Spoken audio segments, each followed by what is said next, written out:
Ladies and gentlemen, welcome back to the Body Shop. I am your host, Andre Brick Sinclair. In the studio, we have Lorianne Marchese and Allison Genovese. On the line, we have Adam Silver. Adam is the CEO and president of Silver Modeling Agency. Adam, thank you very much for staying on hold with us. Now, before we went on break, we briefly touched on how you got started in the industry, where you're located in Manhattan. You discussed some of your top clients. You also gave a little bit of advice to the people, and you told them exactly how they can find you. Now, what I want to know is, what kind of opportunity is there for being a model? You know, as far as print, television, so on and so forth. Yeah, there's definitely a lot of opportunities out there. There's everything from editorial, which is all the magazines you see. Mm-hmm. The magazines don't pay that much, but it's really for exposure. It's to help you get those bigger jobs.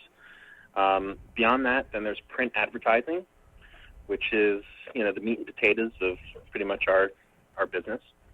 Beyond that, there's also TV and film. A lot of our models are also actors. We have a lot of our people take acting classes, and you know, we push them significantly for everything from infomercials, hosting type things, to dramatic stuff, comedy. I guess we can give you a few examples. Absolutely. We've had people on Law and Order, 30 Rock. One of my people is, we got him a 4-year contract on One Life to Live. He's actually already been on there for 3 years, 3.5 years. Oh, really? Gossip Girl. Yes. So, yeah, it's definitely, you know, TV shows, feature films. We had one of our models was actually one of the characters in The Watchmen. Mr. Manhattan was a kind of godlike entity. I remember that. That was a big blue guy that's walking around the show half naked. Exactly. You got it. And that's Greg Plitt. Right. That's his body. So, you know, so there's a lot of opportunity. You know, right now, actually, just to give you an example, we're working on The Biggest Loser. And, you know, obviously they look for trainers. They're specifically looking for somebody that is, on the female end, a beautiful person with, you know, lots of training experience, some good editorials out there. Mm-hmm. Now, okay, you mentioned the Biggest Loser, and I'm not sure if you have privilege to this information or not, but is this Jillian Michaels' last season? I believe we just lost Adam. It's okay. We'll get him right back. Ladies and gentlemen, you are on the air live with The Body Shop. This is Andre Brick Sinclair here with Allison Genovese and Lorianne Marchese. So let me pose a question to you, Lorianne. Okay, you just heard that, you know, they're getting ready to shoot something for The Biggest Loser. Right. And I know that you do have your own Body Construct. Yeah, baby. You know, Booty camp. That's right. All the burpees. You know. Burpees, push-ups, squats, pull-ups. That's it. Keep talking about it. But like, for somebody like yourself, would The Biggest Loser or a show of that magnitude, would that be a platform that you could possibly see yourself being on, or are you content just being like a trainer and a fitness model? I would definitely like to be on a show like that. It's definitely something that is new to me, and I can also showcase myself as a trainer, you know, and I would love it. I mean, if I were to get picked for something like that, I mean, that would be awesome. But at the same time, you know, I also love training my girls too. You know, it's, you know, I love both sides of it, but I would definitely love the opportunity to do something on a show like that. Okay. Oh, have you ever considered maybe filming some of your workout sessions or your training sessions, and, you know, possibly submitting that to, you know, NBC, ABC, or anything like that? I definitely have that in mind. I'm probably going to do that during the summertime is film one of my classes. Like last night, I actually was on Univision, which is like a Spanish channel, and I did a segment with Ruby on working out. So slowly trying to get into that type of stuff, and definitely by the summer, I want to take it and do some more. Nice. Well, you know what? We wish you all the best. I believe we have Adam is back on the line. Is that correct? I am back. Oh, man, I thought I offended you when you hung up on me, man. I mean, come on now. Man, somebody was calling me and I couldn't hear anything.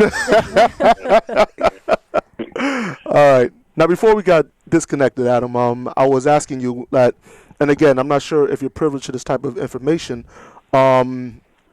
Is this Jillian Michaels' last season, and that's the reason? Yes. Oh, it is. That's correct. Oh, okay. I didn't know that. Wow. I just. Yeah. Wow. It's not really privileged. I mean, I think that's kind of out there already, and they're looking to, they're also looking for guys as well. And I don't know whether the other guy is leaving or not, but they actually do look for people, every year. Right. We've been contacted. Yeah. Okay. So when you're sending somebody on a job interview, okay, what would you suggest is some of the best things that they do or say on that interview when, in retrospect, they are actually representing your company? Well, it's kind of funny you kind of put it like that. Most of the time, it's not like a typical interview.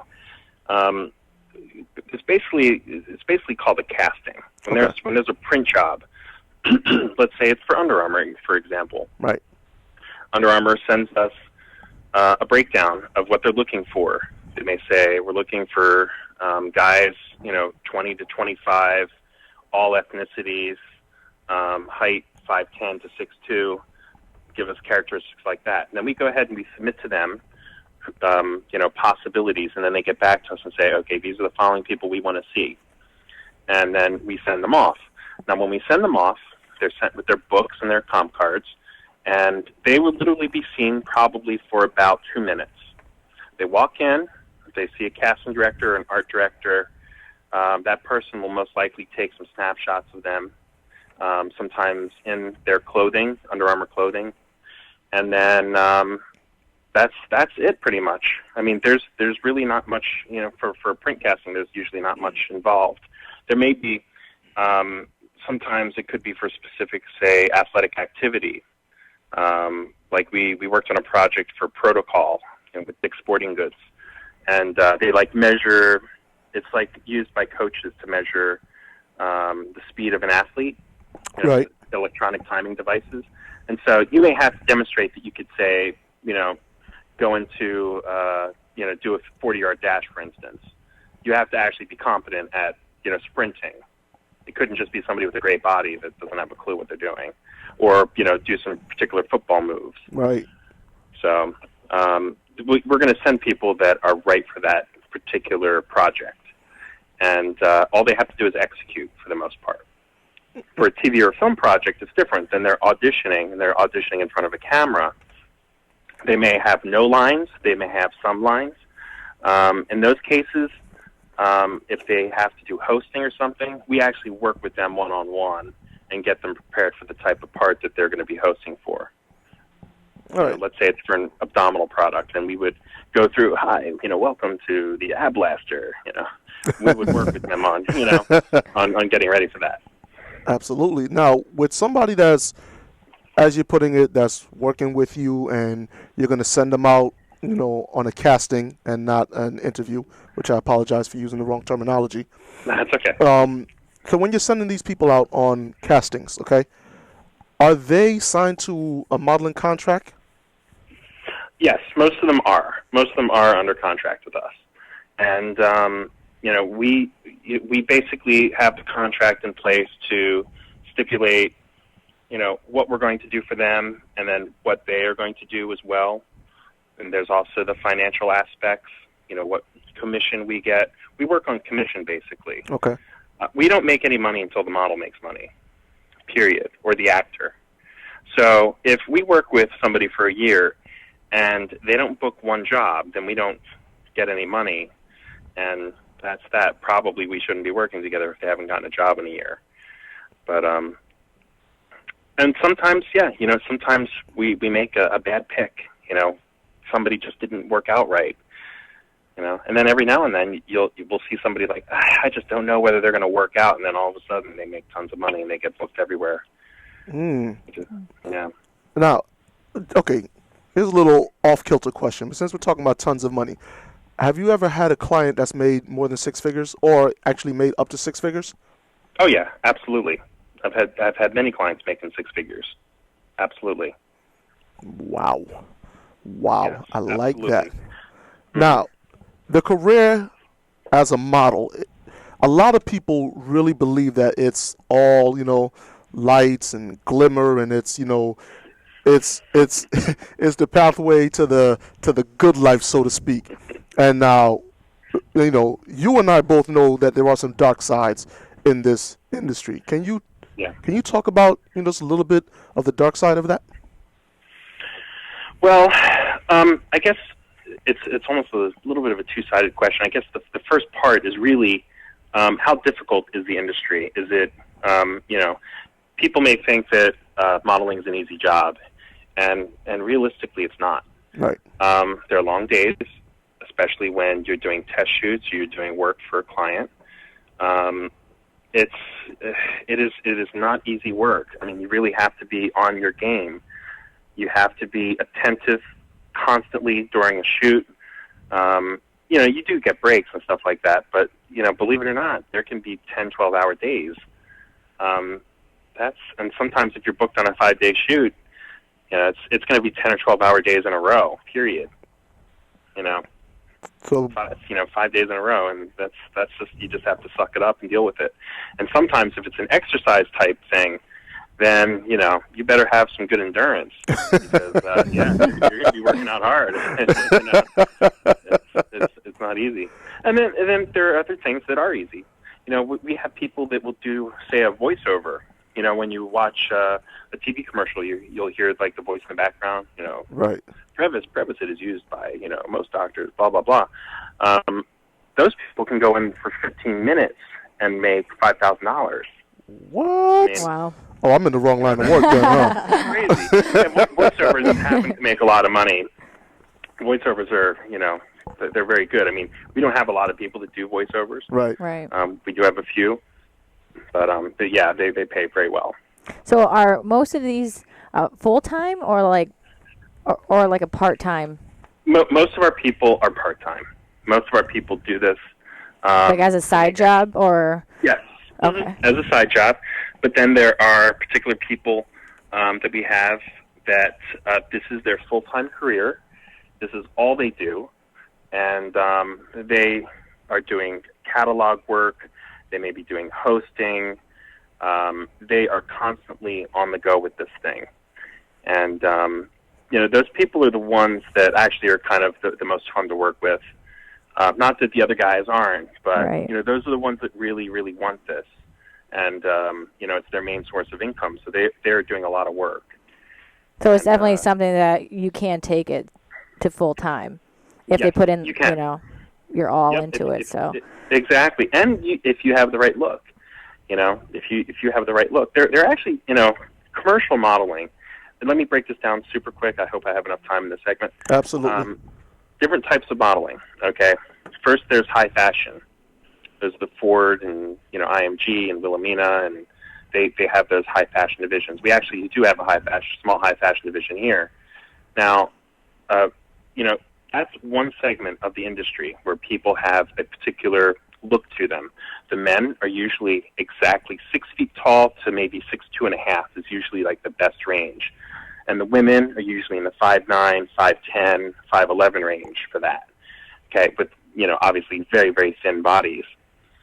Then everything else is called commercial modeling. And part of that segment of commercial, or part of the commercial modeling industry, is fitness and athletic modeling, which is what we do. We also do commercial modeling where we have people that are beautiful people. They do maybe what's called lifestyle modeling. So they're not in, say Muscle and Fitness Right. or Muscle and Fitness Hers, but they may be doing, catalogs for like LL Bean, where they're beautiful people, but they're not doing the high fashion thing. So, and those people make tons of money. And commercial models do great. They do tons of catalog work, and catalog work can pay, pretty well. It can pay, anywhere from $1,500 a day, Wow. up to $10,000 a day. You could make $10,000 a day. That's awesome. Sure, absolutely. It really depends on the client. Well, anybody that's out there listening to the Body Shop, if you get signed to a contract and you make $10,000 a day, please understand that Bricks needs some of that money. All right? Now, And Adam, share the wealth. Adam, I'm going to cut you in. Okay, but $10,000 a day, yeah, man, I'm looking for that new BMW 750i, so I'm going to cut you in on that. You know what I mean? Exactly.